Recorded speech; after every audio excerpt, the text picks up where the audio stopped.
Hi, my name is Max and welcome to Inspire DIYer, where I share with you everything I know about life. So today I want to show you or share with you how I built this particular e-bike that I have for just under 2 years. So unfortunately, I won't be able to build you another e-bike and show you exactly the process step by step because obviously it's very expensive. And also I created this e-bike before I even started a YouTube channel.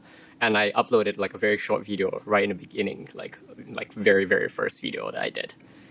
So just gonna show you in terms of the breakdown costs and things that you need to be cautious of when building this e-bike and also knowing the details and everything. Let's get started. The first thing I want to go over is how exactly I built this e-bike. Well, essentially it's a normal bike that's then I purchased this e-bike kit and add on to a regular bike. So it still holds a component of exactly that looks like a normal bike. So I purchased this bike on Facebook Marketplace for like $600. And then the e-bike kit itself includes the battery, the controller, all these housing cables that you see here, as well as the hub motors. I'm going to move here. The hub motors in the back that's mounted to the rear wheel. It does not necessarily to be this particular setup. You might see a little bit different style. You might see the ones that have the front hub motor, and then, or there's another type that's called mid-range that's mounted down here in close to the bottom bracket. So there's a lot of pros and cons involved with different ones and in terms of energy usage. But generally what I can say is the rear motors tends to, because it moves with the chain itself, so it tends to be a bit more smoother rides than compared to the front hub motor. Although the front hub motor has a lot less in terms of maintenance, because if something were to go wrong with the front hub motor here, it can be easily replaced compared to in the case where I purchased this one, I had to get the whole cassette swapped into the new wheel. That takes a lot of effort. I went to a lot of different stores asking them for help with this because I didn't know how to do this, or nor do I have the tools to do so. If you were to get the mid-drive version, it has better usage in terms of the gear as well as a lower weight. So that makes it, I guess, better for more like hill terrains, or if you were to go like off-road riding, whereas like normal commuters like myself, and the hub motors totally work fine. In terms of picking the candidate, which is good to make an e-bike, something you want to consider is you don't want something that's like a really slim road bike, because you can see here even the mounting the battery, it's very heavy. So you want to look for a bike that's like a steel frame or something a little bit more heavy duty in terms of like aluminum frame or whatever. And another thing you want to consider is the brake system that is already on the bike. So I would highly recommend, when I did this research, is to use the ones that are like a disc brake or hydraulic. In my case, it's a hydraulic brake. Don't use the one that's like a caliber brake or a V-shaped brake where they brake on the this side of the rim, because those are considered lower power, and like e-bike is very generally really fast. So you want a braking system that you can feel safe and secure when you're riding at a very high speed compared to a normal bike. Another thing I forgot to mention regarding the hub motor or any motor in general is that, at least in Canada where I live, the rating that they allow for on road is to have maximum of 500 watt motor. So I actually got the 500 watt rating ones just to be compliant with the law. But honestly, I've never been checked. So if you want to get more, like higher motor, like 750, 1000 watt, you're probably fine getting high ones. Don't take my word for it. And obviously, it's all about riding with your own safety. So always consider your safety first and look out on the road and just be mindful of other people as well. Generally, I would say for the hub motor or any other e-bike motors, is you can actually commute with just 250 watts if you're living in relatively flat zone. And in Vancouver where I live, there's a lot of hills involved. So I usually try to go for at least like 350 watts to 500 for hill climbing purpose. Now onto the battery itself. And the battery is something I got very confused of, because how you work out how long the battery will last is actually based on the watt hour. So you basically multiply the voltage by the M.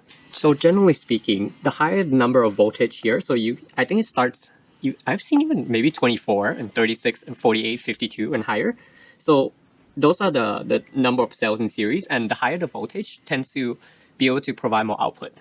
Just that's what I remember. Obviously, I'm not an expert in this topic by all means. I only built an e-bike once, but I've used to do all these research like 2 years ago, and that's what I remember.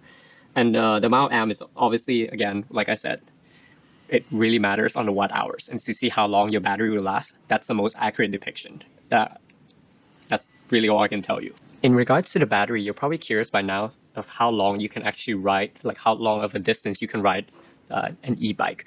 And again, I can't give you an obvious answer because it really, really depends on where you ride, your habits, your terrain, like all those factors involved. So my bike in particular, the bike mechanics that I bought this e-bike kit from, he capped the charger for me at 85% just to prolong the life of lithium battery. And that's another thing I want to mention is always charge it like, I think a good charging habit is to charge between like 40 to 80% or something like that, just to prolong the life of lithium battery. But in terms of how long you can ride, I typically get around like 40 to 70 kilometers, and that really matters on the pedal assist level that you're using as well. So in case where you want to throttle the whole way, you're not going to get very far with that.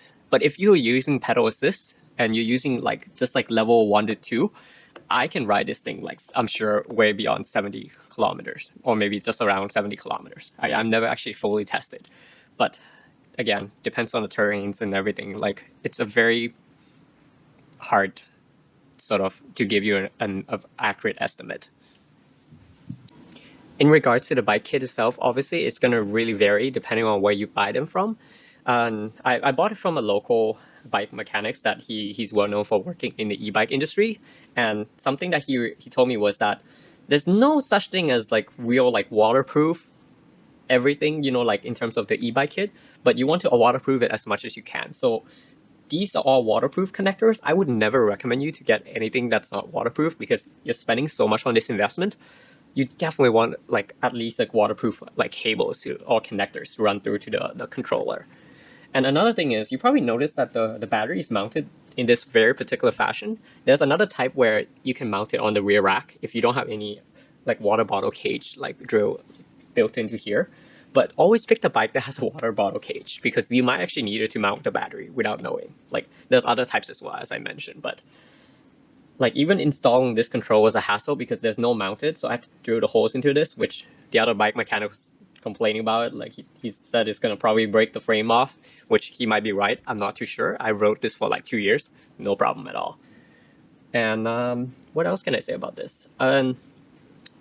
With regards to the motor itself, I was told not to ride in a heavy rain for more than 25 minutes because that's really like the motor is designed so that it has a closing case on the outside, so it will protect you from water for sure. And I live in Vancouver, BC.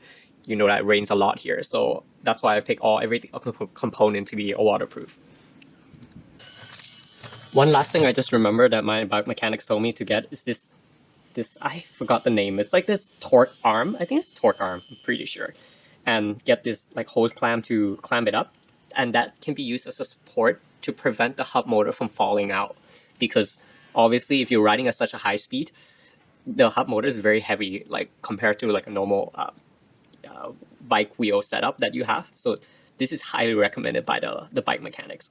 The other thing I want to mention is it's actually really hard to steal this thing. Like if you want to steal the motor, because you have to like remove all this setup that I have here, which takes a, and also like even if you want to, if you get a flat and you want to replace this whole thing, it's going to be really hard as well. So my recommendation is to use an e-bike like rated tires so that you don't have to replace it. So I got this one called Schwalbe Marathon Plus, which is very well known for an e-bike like ready and everything. And these are also more puncture resistant compared to normal tires. Don't cheap out on this because you can see how hard it is to remove all these stuff, replace everything, and if you get a flat, and you don't want that. Definitely you don't want that. And that's not to say that you can't get a flat using a puncture resistant tire, e-bike rated or whatever, but that's just something to keep in mind. I hope you enjoyed this video on how I built this e-bike.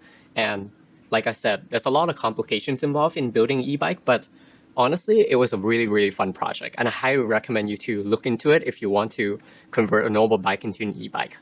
Anyways, you're welcome to leave me a question or DM me directly if you have any questions regarding my setup or how you want to get started and like what to look for and everything. Thanks for watching.